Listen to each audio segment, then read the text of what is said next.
Hello and welcome back to my channel the science class. Due to some reason videos upload नहीं हो पाए। Try करूँगी कि अब वीडियोस कंटिन्यू अपलोड होंगे।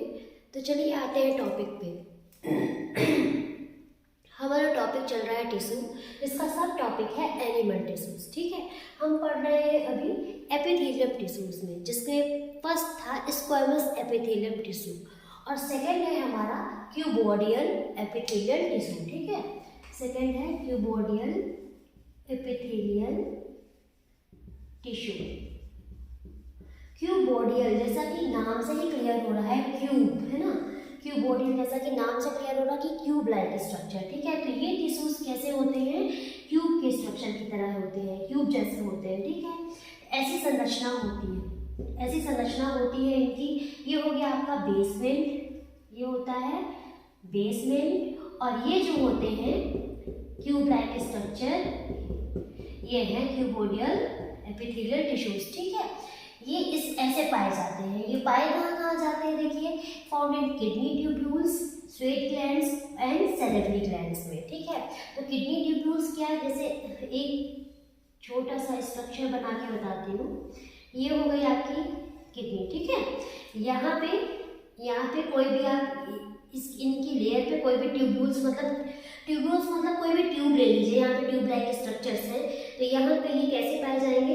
जैसे ये हो गई आपके ट्यूब्यूल्स, तो इनके ट्यूब में ये ऐसे क्यूबोडियल फॉर्म में ये प्रेजेंट होते हैं। ठीक है, यहाँ प्रेजेंट होते हैं। तो यहाँ पे मैटर क्या करता है, आपको याद क्या रखना है कि जो क्यूबोडियल क्वेश्चन कैसे आएगा, क्यूबोडियल एपिथेलियल टिश्यूज कहाँ पाए जाते हैं? तो आपको मालूम होना चाहिए ये किडनी ट्यूब्यूल्स में पाए जाते हैं, स्वेट ग्लैंड्स में पाए जाते हैं और सैलिवरी ग्लैंड्स में पाए जाते हैं। ठीक है, सैलिवरी ग्लैंड्स कौन सी होती है? जो हमारे मुंह में पाई जाती है, मुंह में पाई जाती है और कुछ सिक्रेशन देती है। जब हम खाना खाते हैं तो हमारे खाने को क्या करने के लिए, गीला रखने के लिए सिक्रेट करती रहती है। ठीक है, तो ये जो सिक्रेशन होता है वो कौन सी, जो जिस ग्लैंड से होता है वो क्या कहलाती है? सैलिवरी ग्लैंड्स कहलाती हैं। और स्वेट ग्लैंड्स आपको पता ही है, पसीने की ग्रंथियाँ, जो पसीना निकलता है वो किसी ग्लैंड से निकलेगा, उसको हम क्या बोलते हैं? Sweat glands. ठीक है, तो ये रहा आपका second cuboidal epithelial tissue. Third चलते हैं कॉलमनर में। ठीक है, कॉलमनर एपिथेलियल और क्या है? क्यूबोडियल एपिथेलियल टिश्यू में जो न्यूक्लियस होते हैं वो सेंटर में ही पाए जाते हैं। ठीक, थर्ड है आपका कॉलमनर।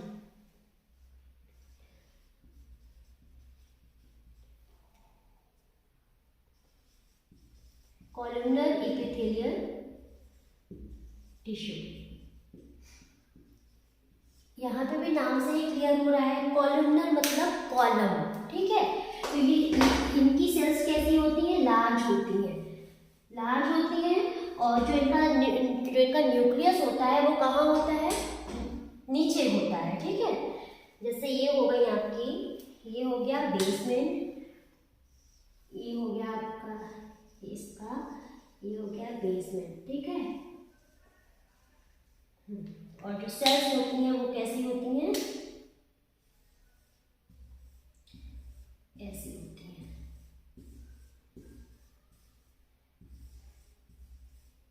कॉलम के रूप में पाए जाते हैं। ठीक, और इनका जो न्यूक्लियस होता है वो कहाँ होता है? नीचे होता है, ये नीचे होता है। कॉलमनर एपिथेलियल टिश्यूज का इनकी जो सेल्स होती हैं वो कैसी होती हैं?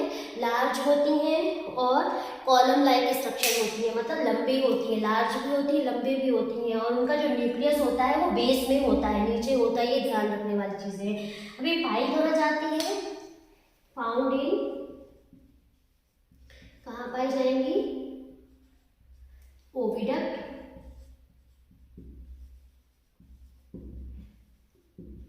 डाइजेस्टिव सिस्टम, जैसे कि आप बोल सकते हैं डाइजेस्टिव सिस्टम मतलब स्टमक, स्मॉल इंटेस्टाइन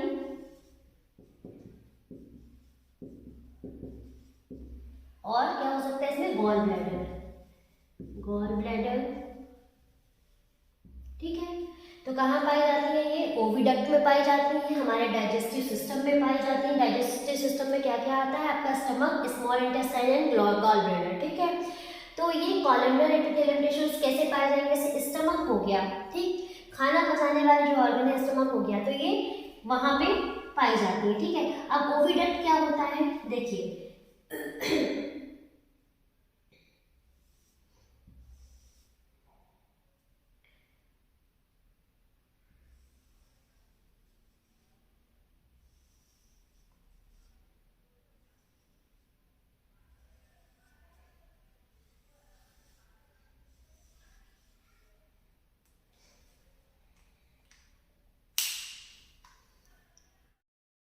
तो देखिए ये है हमारा यूट्रस, ये क्या है, यूट्रस है, ठीक है। यहाँ पे बेबी क्या होता है, ग्रोथ होती है, यहाँ पे बेबी की ग्रोथ होती है, ये हमारा है यूट्रस, ठीक। और ये है हमारी ओवरी, ओवरी, ये लेफ्ट ओवरी और ये राइट ओवरी, ठीक है। ओवरी है, ये लेफ्ट है और ये राइट, ठीक। अब होता क्या है, ओवरी में क्या बन रहे हैं, एग बन रहे हैं। तो ये एग जो होते हैं ये अपने हाँ, ये जो एग होते हैं ये अपने आप यहाँ नहीं पहुँच पाते हैं, और जो स्पर्म होते हैं वो केवल यहाँ तक ही आ सकते हैं, यहाँ से आगे ये नहीं बढ़ सकते। ये क्या कहलाती है, ये फैलोपियन ट्यूब है, फैलोपियन ट्यूब, ये फैलोपियन ट्यूब है, ठीक। तो स्पर्म क्या होगा, यहीं तक आ पाएगा, यहाँ से आगे नहीं आ पाएगा, ठीक। तो जब ओवरी में एग डेवलप हो जाता है, एग बन जाता है, तो ये जो फैलोपियन ट्यूब का ये फ्लैजेला होता है, फैलोपियन ट्यूब का, ये क्या करता है, एग को अपने अंदर ले लेता है, ठीक। तो एग यहाँ से आकर के यहाँ तक एग को पहुँचा देता है, ठीक। जब यहाँ एग आ जाएगा तो स्पर्म यहाँ से आके इससे कंबाइन कर जाएगा, ऐड हो जाएगा, ठीक है।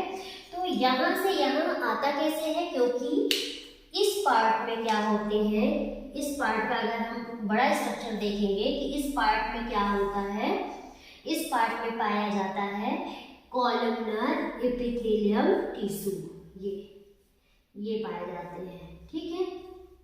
यहाँ कॉलमनर एपिथेलियल टिश्यू पाए जाते हैं और ये एग है, ठीक। यहाँ पूरे पे ये छोटे छोटे यहाँ ना कॉलमनर एपिथेलियल टिश्यूज होते हैं, इन्हीं में छोटे छोटे हेयर लाइक स्ट्रक्चर निकले हुए होते हैं, ठीक है। यहाँ पे ये क्या है, कॉलमनर एपिथेलियल टिश्यू है, और इसमें छोटे छोटे हेयर लाइक स्ट्रक्चर रहेंगे, हेयर लाइक स्ट्रक्चर जो क्या हेल्प करेंगे, एग को आसानी से रोल करने के लिए हेल्प करते हैं। वो जो हेयर लाइक स्ट्रक्चर रहते हैं ना, वो एग को आसानी से क्या करते हैं, रोल करते हैं, और एग रोल होते होते यहाँ तक आ जाता है। तो ये वाला जो पार्ट होता है यही क्या कहलाता है, ओविडक्ट। ये क्या कहलाया, ओविडक्ट कहलाया। मीन्स आप समझ में आ गया होगा कि ओविडक्ट में कौन सी सेल पाई जा रही है, कॉलम एपिथेलियल सेल पाई जाती है, ठीक है। इनका काम क्या होता है, इनमें हल्के हल्के हेयर लाइक स्ट्रक्चर होते हैं जिन्हें हम सिलिया कहते हैं। ये सिलिया इन्हीं के थ्रू ये जो एग होता है बड़ी आसानी से यहाँ तक पहुँच जाता है, ठीक। और सेम यही काम इनका यहाँ स्टमक में होता है, स्मॉल इंटेस्टाइन में होता है, ठीक है। तो अब ये समझ में आपको आ गया है। तो हाँ, और इनका जो फॉर्मेशन होता है कॉलम एपिथेलियल टिश्यूज का, उसका फॉर्मेशन होता है ग्लैंडुलर एपिथेलियल टिश्यू से, ठीक है। ये भी ध्यान रखिएगा, ग्लैंडुलर एपिथेलियल टिश्यू से, ठीक। और ग्लैंडुलर एपिथेलियल टिश्यू क्या होते हैं, ये एक स्पेशल पार्ट में पाए जाते हैं जो कि दो तरह की होती हैं, एंडोक्राइन और एक्सोक्राइन होती है, ठीक है। इनसे एक स्पेशल टाइप का सिक्रेशन होता है, ग्लैंडुलर एपिथेलियल टिश्यू से एक स्पेशल टाइप का सिक्रेशन होता है, ठीक। चलिए अब पढ़ते हैं हम नेक्स्ट।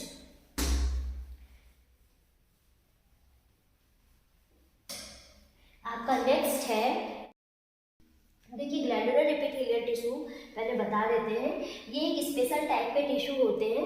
ये क्या करते हैं, ये अंदर की ओर फोल्ड हो जाते हैं, कॉलमनर एपिथेलियल टिश्यू भी होते हैं, है ना।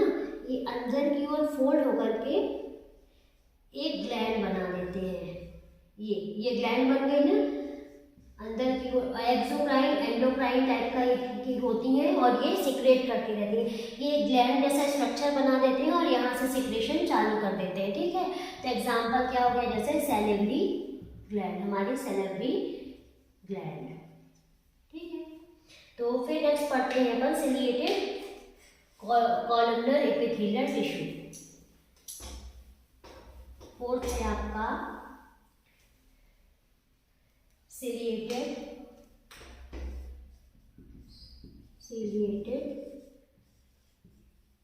columnar epithelial tissue। ये कैसी होती है? हाँ, इसका शेप कैसा होता है? क्यूब लाइक, क्यूबोडियल होता है विथ सीलिया। ठीक है, इसमें भी क्या पाए जाते हैं? सीलिया पाए जाते हैं, लेकिन शेप कैसा होता है? क्यूब लाइक होता है। ठीक है, और पाए कहाँ कहाँ जाते हैं? ये पाए जाते हैं स्पर्म डक्ट में, स्पर्म डक्ट में, लाइन ऑफ ट्रैकिया,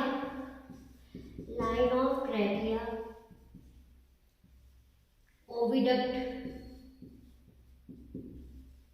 ठीक है, ये यहाँ पाए जाते हैं। तो ये ध्यान रखिएगा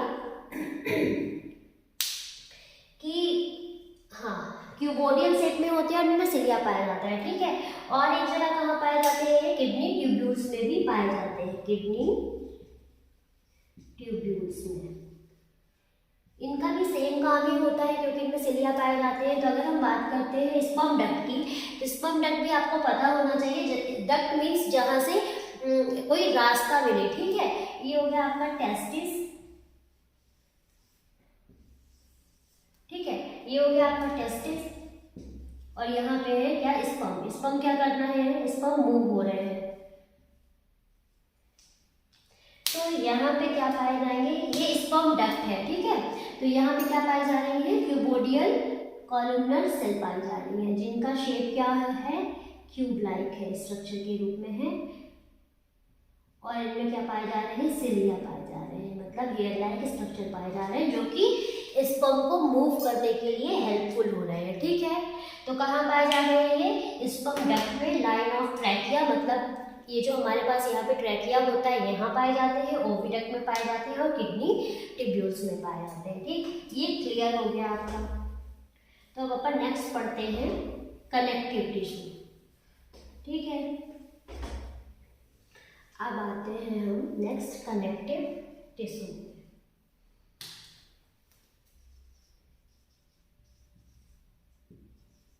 कनेक्टिव टिश्यू नाम से क्लियर है, कनेक्ट करना। ठीक है, कनेक्टिव टिश्यू को हम ये दो पार्ट से मिलकर के बने हुए होते हैं। किससे? टू पार्ट से, एलिमेंट और मैट्रिक्स। ठीक है, एलिमेंट को क्या बोल सकते हैं? एलिमेंट और मैट्रिक्स से मिलकर के बने हुए होते हैं जिस। ठीक है, तो हाँ, नेक्स्ट है हमारा कनेक्टिव टिश्यू। ठीक है, तो कनेक्टिव टिश्यू मतलब कनेक्ट करना। ठीक, तो इसमें क्या क्या आते हैं? बोन और ब्लड और बोन्स को पढ़ना है हमको। ठीक है, तो ब्लड, बोन तो देख रहे हैं हार्ड होता है, ब्लड क्या होता है? लिक्विड होता है। ठीक है, तो लिक्विड है, तो सबसे पहले अगर हम ब्लड पढ़ेंगे तो वो किस में आएगा? फ्लूइड कनेक्टिव टिश्यूज में आएगा। ठीक, तो फ्लूइड कनेक्टिव टिश्यूज में हम टू टाइप टिश्यूज पढ़ेंगे, एक ब्लड और एक लिम्फ। ठीक है, फ्लूइड कनेक्टिव टिश्यूज में हम पढ़ेंगे लिम्फ और ब्लड को। तो सबसे पहले हम पढ़ते हैं ब्लड के बारे में। ठीक है, सबसे पहले हम पढ़ेंगे ब्लड को। तो कनेक्टिव टिश्यूज जो होते हैं वो दो तरह की चीज़ों से मिलकर के बने हुए होते हैं।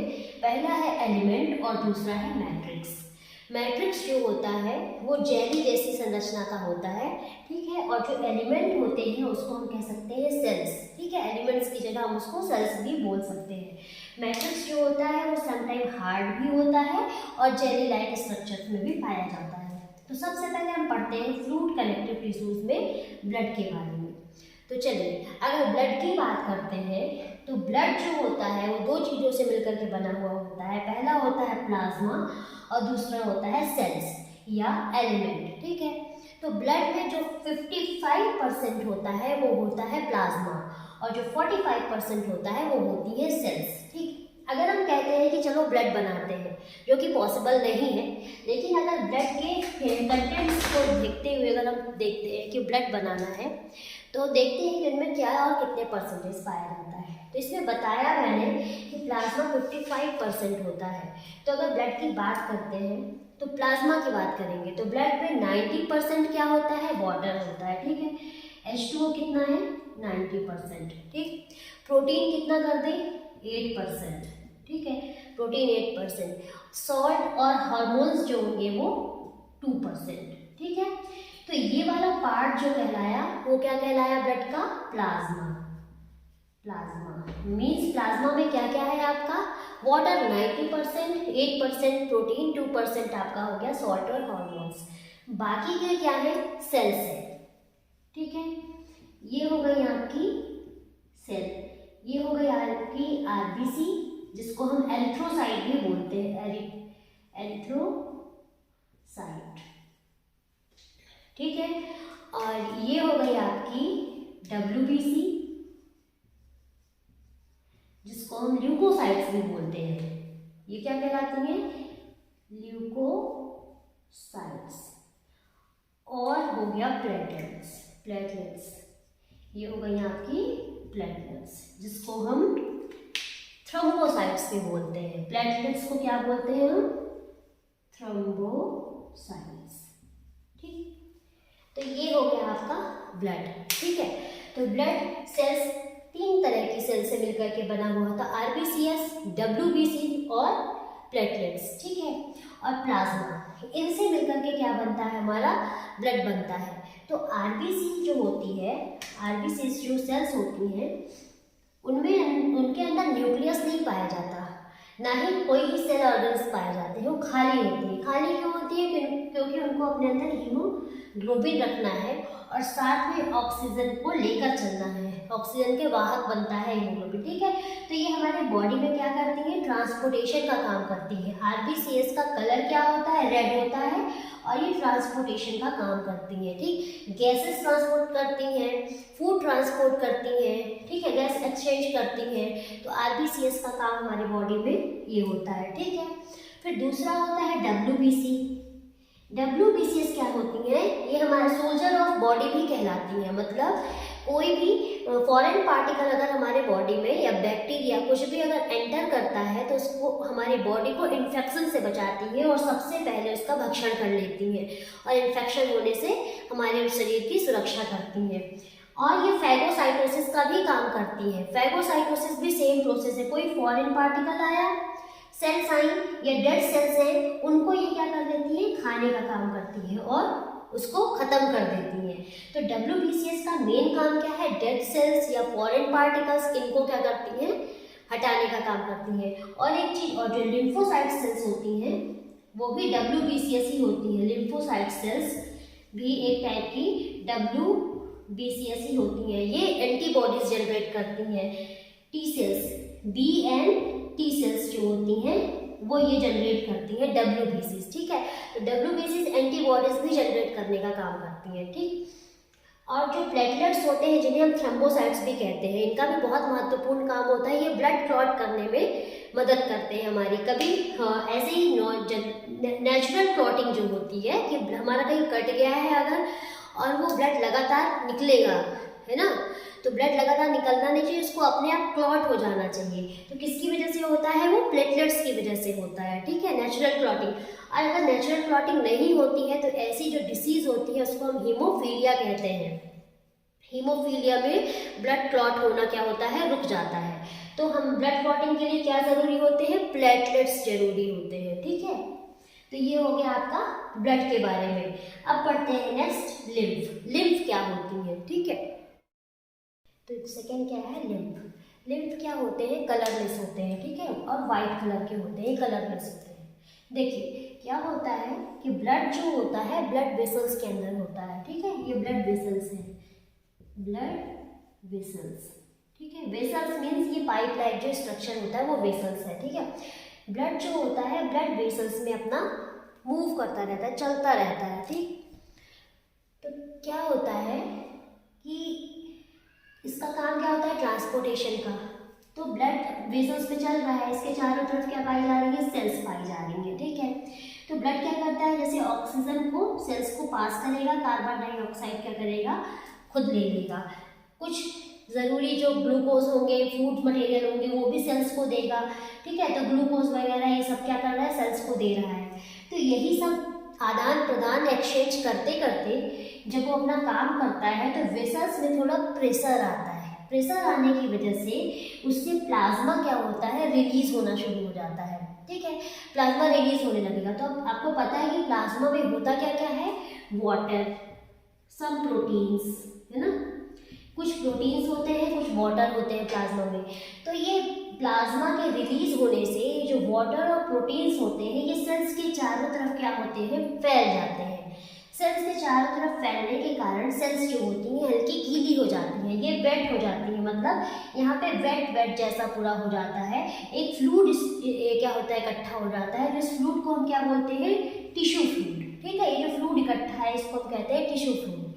वहीं नीचे एक और वेसल्स जा रही होती है, वेसल रहती है, ठीक है, जिसे हम क्या बोलते हैं, लिम्फेटिक वेसल। क्यों?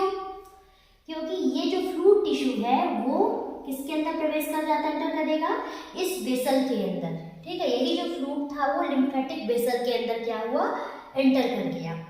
ठीक है, और यहाँ से एंटर करते हुए ये आगे जाकर के किससे मिल गया, लिम्फ नोड से मिल गया। ठीक है, यही पाइप जाती है और लिम्फ नोड से मिल जाती है, जहाँ पे किसका फॉर्मेशन होता है, लिम्फोसाइट्स का। जहाँ पे अभी जो हमने पढ़ा WBCS में लिम्फोसाइट्स के बारे में, तो वहाँ पे लिम्फोसाइट्स का फॉर्मेशन होता है। तो वहाँ से ये जो फ्लूइड मटेरियल होता है, ये जो फ्लूइड है जिसमें कुछ प्रोटीन्स होते हैं, कुछ वाटर होता है, ये और लिम्फोसाइट्स मिलकर के क्या बना देती हैं, एक जॉइंट टिश्यू बनाती हैं, जिन्हें हम क्या कहते हैं, लिम्फ कहते हैं। ठीक है, इन्हें क्या कहते हैं, लिम्फ। मतलब प्रोटीन्स, वाटर और लिम्फोसाइट्स लिम्फ नोड से जुड़ने के बाद वहाँ जो लिम्फोसाइट्स होती हैं वो मिल जाती हैं, जिनसे क्या बनता है, लिम्फ बनता है। अब इस लिम्फ का काम क्या होता है, इसका काम ही होता है ट्रांसपोर्टेशन का। ये ब्लड की तरह ट्रांसपोर्ट करने का काम करती है, ये न्यूट्रिएंट्स ट्रांसपोर्ट करती है, transport nutrients like blood. And second है protects the body against infection, और बॉडी को इन्फेक्शन से बचाने का काम करती है। ठीक है, ये होती है लिम्फ। ठीक, तो हमने क्या पढ़ा, कनेक्टिव टिश्यूज में, फ्लूइड कनेक्टिव टिश्यूज में ब्लड और लिम्फ पढ़ लिया। अब चलिए पढ़ते हैं बोन्स के बारे में। तो चलिए, ये है हमारा बोन। ठीक है, तो बोन में क्या होता है, बोन और embedded in hard matrix that is composed of calcium and phosphorus. ठीक है, तो बोन भी क्या है, एक टाइप का कनेक्टिव टिश्यूज है। तो कनेक्टिव टिश्यू है तो इसमें भी मैट्रिक्स क्या होगा, पाया जाएगा। तो इसका जो मैट्रिक्स होता है वो हार्ड होता है, जो किसका बना हुआ होता है, कैल्शियम और फॉस्फोरस का बना हुआ होता है। ठीक, हार्ड और हल्का सॉफ्ट भी होता है। ठीक है, और इसी के बीच के पार्ट को क्या बोलते हैं हम, बोन मैरो। बोन मैरो आपने देखा होगा, ये जो बोन मैरो होती है ये कैल्शियम और फॉस्फोरस रिच होती है। जो डॉग्स होते हैं वो इन्हीं को चबाते रहते हैं। ठीक है, तो ये बोन मैरो है। बोन मैरो में क्या होती है, स्टेम सेल्स होती है, जिनको हम ऑस्टियोसाइट्स भी बोलते हैं। ऑस्टियोसाइट्स अगर वर्ड आता है कहीं तो समझ जाइए कि वो बोन से रिलेटेड है। ठीक है, और ये जो बाहर का पार्ट होता है ये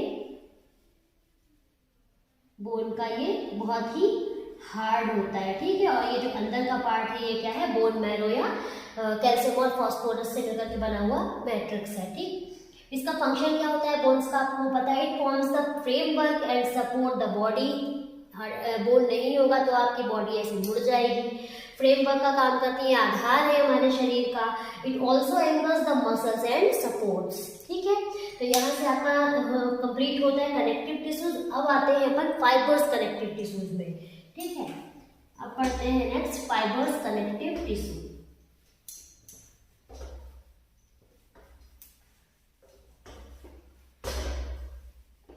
नेक्स्ट है fibres connective tissue.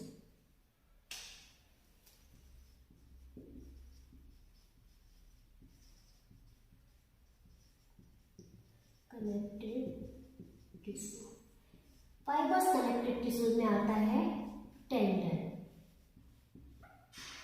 Ligament,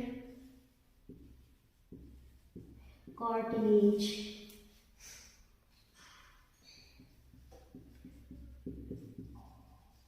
adipose tissue, adipose tissue and areolar.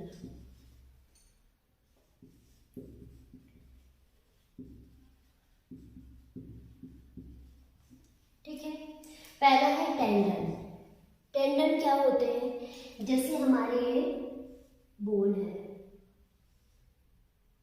Okay, तो बोन के ऊपर ये हमारे मसल्स हैं। ठीक है,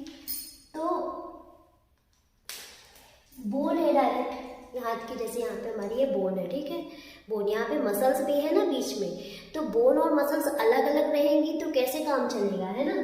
हमको ये भी तो ऐसा मोड़ रहे हैं ना हम, ये आपस में, तो ये हड्डियाँ आपस में ऐसी ऐसी हो रही है ना, तो ये हमारी बोन हो गई, मसल्स हो गई। तो जो बोन और मसल्स को कनेक्ट करते हैं, ऐसे टिश्यूज जो बोन्स और मसल्स के बीच में पाए जाते हैं, बोन्स और मसल्स को आपस में क्या करते हैं, कनेक्ट करते हैं, वो क्या कहलाते हैं, टेंडन।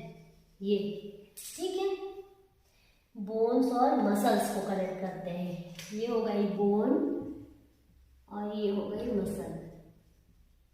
तो बोन और मसल्स को जो टिश्यूज कनेक्ट करते हैं वो कहलाते हैं टेंडन्स। ये फाइब्रस होते हैं, ठीक है, और ये बोन्स और मसल्स को आपस में कनेक्ट कर रहे हैं, जिससे क्या हो कि बोन्स घिसती नहीं है। अब ये कनेक्ट रहेंगे ना तो ये आराम से फिसलेंगे, आपस में फिसल सकती है, ठीक है।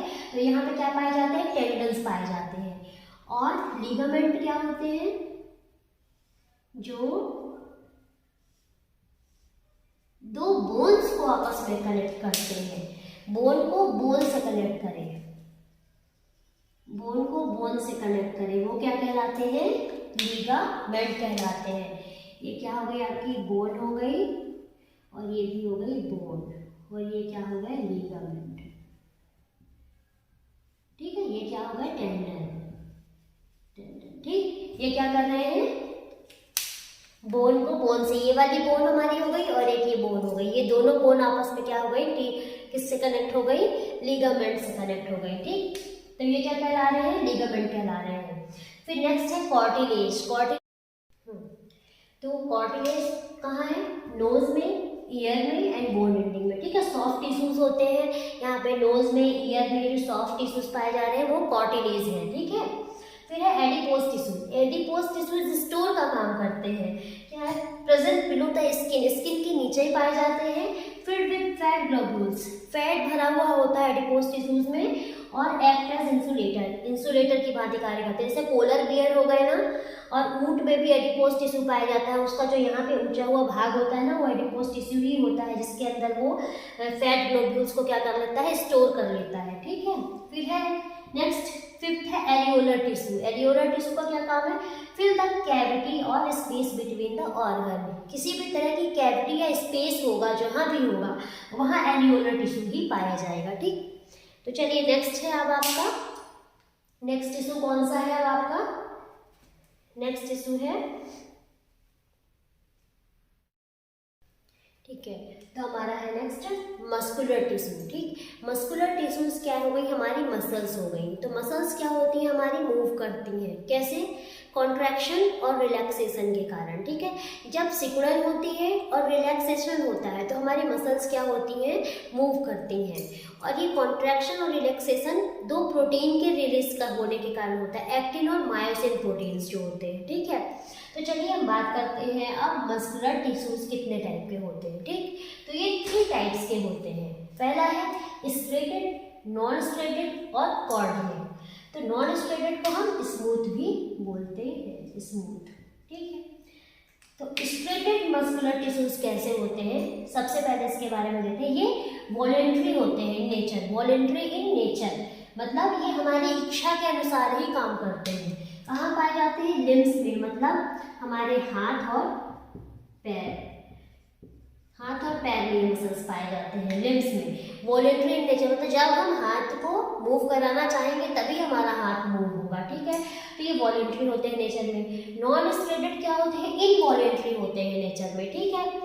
ये हमारे बिना इच्छा के भी काम करते हैं। कहाँ पाए जाते हैं मुख्यतः, जैसे एलिमेंट्री कैनाल में। एलिमेंट्री कैनाल हो गई, जैसे हमारा जो ब्लैडर होता है, यूरिनरी ब्लैडर होता है, उसमें जो ऊपर की साइड होती है वहाँ इनवॉलेंट्री होती है, नेचर की होती है, मतलब वहाँ पे नॉन स्ट्रेटेड मसल पाई जा रही है। जो ब्लैडर होता है, यूरिनरी ब्लैडर होता है, उसमें अंदर की ओर नॉन स्ट्रेटेड मसल्स पाई जाती है, जिनका नेचर क्या होता है, इनवॉलेंट्री या अनैच्छिक, जो स्वतः ही हो जाए।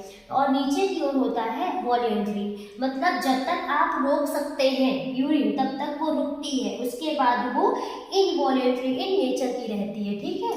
तो ये कहाँ पाई जाती है? Non striated muscles alimentary canals में पाई जाती है। और कार्डियक आपको पता ही है, ये इनवॉलेंट्री होती है नेचर में, स्वतः ही चलती रहती है, हमारे चलाने से हार्ट नहीं चलता है, वो खुद ही चलता रहता है, ठीक है। तो इनवॉलेंट्री होता है नेचर में। फिर जो स्टेरॉयड मसल्स होती हैं वो सिलेंड्रिकल इनका स्ट्रक्चर होता है, जिनमें बैंड्स पाए जाते हैं, ठीक। और नॉन स्टेरॉयड मसल्स में स्ट्रक्चर जो होता है उनका स्पाइरल होता है, स्पाइरल शेप का होता है। और जो कार्डियक होती हैं उनका ब्रांच्ड होता है, ठीक है। अब चूंकि इनका ब्रांच है तो हमको स्टेरॉयड में बताना होगा कि ये ब्रांच नहीं होती है, स्ट्रक्चर दे दिया गया है। और हाँ, ये मल्टी न्यूक्लिएटेड होती हैं। ये क्या होती है? स्टेरॉयड, इनमें कई न्यूक्लियस पाए जाते हैं। और नॉन स्टेरॉयड में ये स्पिंडल शेप में होती है, यूनी न्यूक्लिएटेड होती है और नॉन ब्रांच्ड होती है, इनमें ब्रांच नहीं पाई जाती।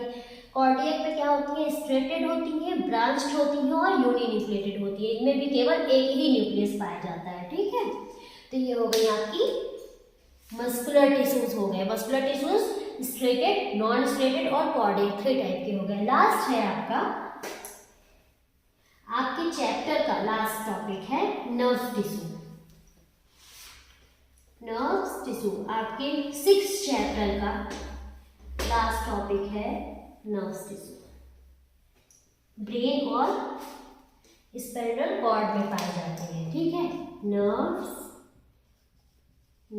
टिश्यू इंफॉर्मेशन को पहुंचाने का काम करते हैं। ये जो टिश्यूज होते हैं वो हमारे ब्रेन्स और ब्रेन्स में पाए जाते हैं, स्पाइनल कॉर्ड में पाए जाते हैं, जो कि इंफॉर्मेशन को पहुंचाने का काम करते हैं और बहुत ही इंपॉर्टेंट टिश्यू होते हैं। इनका जो साइटोप्लाज्म होता है वो ऐसा बिखरा हुआ सा इस स्ट्रक्चर में होता है, ठीक है।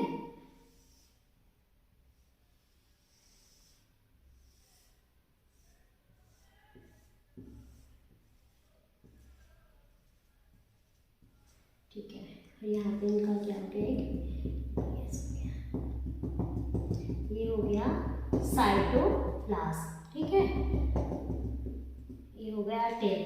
ये है आपका नर्व टिश्यू। ये क्या है? ये है डेंड्राइट्स, ओके। ये है उसका साइटोप्लाज्म। ये क्या है? न्यूक्लियस, ठीक। तो ये सारा जो पार्ट होता है, ये डेंड्राइट्स, ये साइटोप्लाज्म और ये न्यूक्लियस, ये क्या कहलाता है? साइटोन कहलाता है, साइटोन, ठीक है। और इसका एक डेंड्राइट्स, ये जो नुकीला हिस्सा निकला हुआ है ना, ये डेंड्राइट्स कहलाता है। ये है डेंड्रॉन, इसमें ये क्या निकले? डेंड्रॉन। ये पूरे साथ में डेंड्रॉन कहलाते हैं। ये जो न्यूक्लियर पार्ट है डेंड्रॉन कहलाते हैं, जिनमें से एक पार्ट उसका डेंड्राइट्स कहलाता है। और न्यूक्लियस, इसका जो लिक्विड है साइटोप्लाज्म और डेंड्राइट्स, ये सब मिलकर के क्या कहलाते हैं? साइटोन कहलाते हैं। ये पार्ट साइटोन। इन्हीं में से एक डेंड्राइट्स जो होता है वो लंबा हो जाता है, ठीक है, लास्ट तक जाता है, जिसको हम क्या बोलते हैं? एक्सॉन। और ये जो टेल कहलाती है वो एक्सॉन टेल कहलाती है, एक्सॉन टेल। यहाँ से इंफॉर्मेशन लिए एक्सॉन टेल तक गई, एक्सॉन टेल ने दूसरे नर्वस टिश्यू को दिया, वो तीसरे नर्वस टिश्यू को दिया। इंफॉर्मेशन जो होती है वो इलेक्ट्रिकल फॉर्म में जाती है, क्योंकि वो जल्दी पहुंचना होता है। और ये उनको केमिकल में चेंज करते हैं, फिर दूसरे नर्वस टिश्यू से बाहर जाती है तो इलेक्ट्रिकल फॉर्म में जाती है, और फिर उनको केमिकल फॉर्म में चेंज किया जाता है। और इस तरह से इंफॉर्मेशन का क्या होता है? ट्रांसफॉर्मेशन होता है। जो नर्व सेल्स होती हैं वो क्या करती हैं? रिसीव करती हैं इंफॉर्मेशन को या मैसेज को रिसीव करती हैं और इलेक्ट्रिकल फॉर्म में उसको हमारे ब्रेन को और स्पाइनल कॉर्ड को सेंड करती हैं, ठीक है। इनका ये काम होता है, ठीक। और यहाँ पे सेल की एक लेयर पाई जाती है जिसे हम क्या बोलते हैं? माइलिन शीट बोलते हैं। ये जो सेल की लेयर है ये माइलिन शीट कहलाती है, माइलिन शीट, ठीक। तो इसी तरह से कई सारे नर्व्स टिश्यूज जो होते हैं कैसे इंफॉर्मेशन ट्रांसफर करते हैं? जैसे एक ये हो गई, ठीक है। नेक्स्ट यहाँ पे ये दूसरी हो गई नर्व्स टिश्यू, और ये तीसरी हो गई, ठीक है। ये मैंने जल्दबाजी में बना दिया है। ये पहली, दूसरी और ये तीसरी, ठीक। तो इन्होंने क्या किया, ये यहाँ से मैसेज लिए, इसने मैसेज लिया, यहाँ से मैसेज को चेंज किया केमिकल फॉर्म में, केमिकल चेंजेस हुए, फिर ये यहाँ गया इलेक्ट्रिकल फॉर्म में आया, फिर इसने इसको केमिकल फॉर्म में चेंज किया, फिर ये केमिकल फॉर्म में चेंज होते हुए इलेक्ट्रिकल फॉर्म में जा करके हमारे ब्रेन और स्पाइनल कॉर्ड को मिलेगा, ठीक। तो कई सारे नर्व्स टिश्यूज मिल करके इंफॉर्मेशन या मैसेज को हमारे ब्रेन तक पहुंचाने का काम करते हैं। तो जो ये दो नर्व्स टिश्यूज के बीच का जो गैप होता है, इसको हम क्या कहते हैं, सिनेप्सिस, सिनेप्सिस कहते हैं, ये सिनेप्सिस कहलाती है, ठीक। तो ये हो गए आपके नर्व्स टिश्यूज। तो नर्व्स टिश्यूज से आपका आज ये चैप्टर 6 जो होता है क्लास 9 का चैप्टर 6 यहीं पे क्या होता है, कंप्लीट होता है। हम नेक्स्ट चैप्टर को लेकर के नेक्स्ट वीडियो में बहुत जल्दी मिलेंगे। अगर आपको मेरे द्वारा बताई गई इन्फॉर्मेशन, मेरे द्वारा पढ़ाया गया कंटेंट समझ में आता है तो चैनल को लाइक करें, सब्सक्राइब करें और मेरे वीडियो को शेयर करना ना भूलें। Thank you.